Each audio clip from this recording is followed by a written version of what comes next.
Hello guys, I'm here to say thank you so much for the 300,000 subscribers. It feels unreal. When I started my YouTube journey, I didn't expect this at all.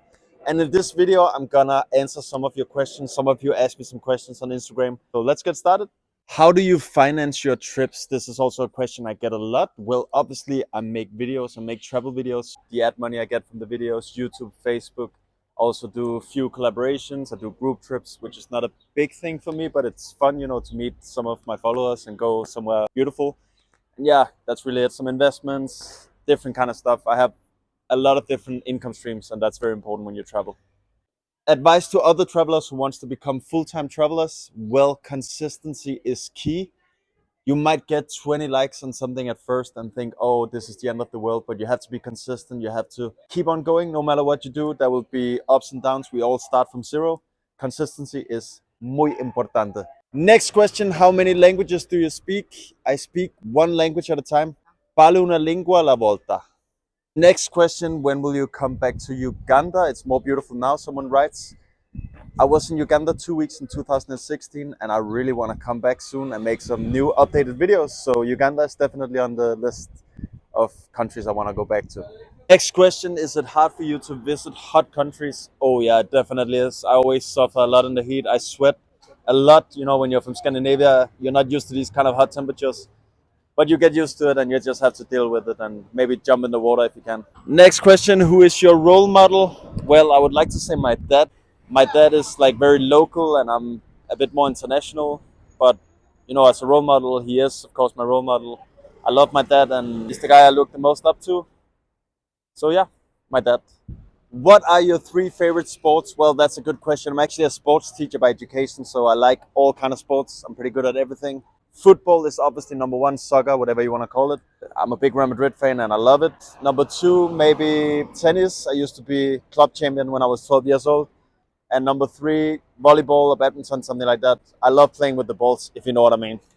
Which country has the best hospitality? Another good question. I'll go with Iraq as number one. I think the people are extremely generous. If you don't have money, people will help you. Number two, I would say Pakistan. It's also amazing hospitality, very hard to pay for things. And number three, as a wild card, I'll go with Syria. Syria is also full of lovely Syrian people.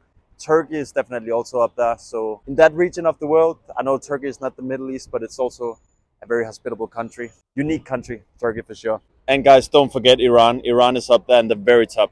What are your next goals? Very good question again. My next goal is just to be happy. I just want to continue being happy with what I do. I'm really happy with what I do right now. So that's really my goal. Like some people, they focus too much on materialistic things. Like I want the new car, I want the new this and that. But I don't want to jump on that train, where you just try to get a bigger house, try to get a bigger car. My ultimate goal is just to be happy. And that's really it. How much do you work every day? Another good question. Right now I'm here at the Colosseum.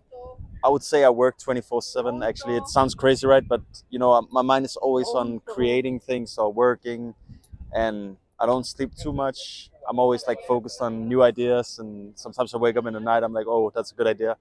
So it really requires a lot of work if you want to be successful in content creation or whatever you do. But the reality is, it's very few people who actually make it. So that's how it is. Do you get any financial help from your parents, family, etc.? Very, very good question. I love the question. My father told me straight away you had to pay everything yourself if you want to travel, which is an awesome message to get, actually. At first, you might be like, wow, that's a bit rough, but it's a really good message and it teaches you to appreciate things. You learn from all the obstacles that you're going through when you don't have a lot of money to travel. So, yeah, I think, travel broke in the beginning of your traveling phase is a very important lesson.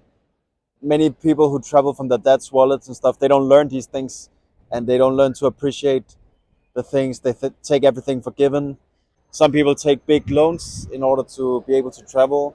I never took any loans and I still managed to travel, work very, very hard. So yeah, that's really it, guys. 5 favorite countries in Europe. Wow, that's a good one.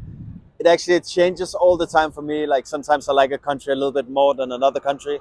But if you ask me right now in this moment, I will go with Italy, Portugal, Greece, Croatia. I love Eastern Europe.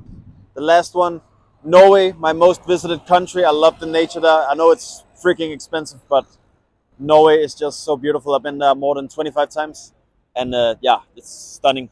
When will you go to Ethiopia? Wow, one of my favorites in Africa. Top 5 country for sure in Africa. So many beautiful tribes, feeding the hyenas, beautiful people, so much culture. I like to go to Ethiopia one time a year, so hopefully I'll come this year also. We'll see.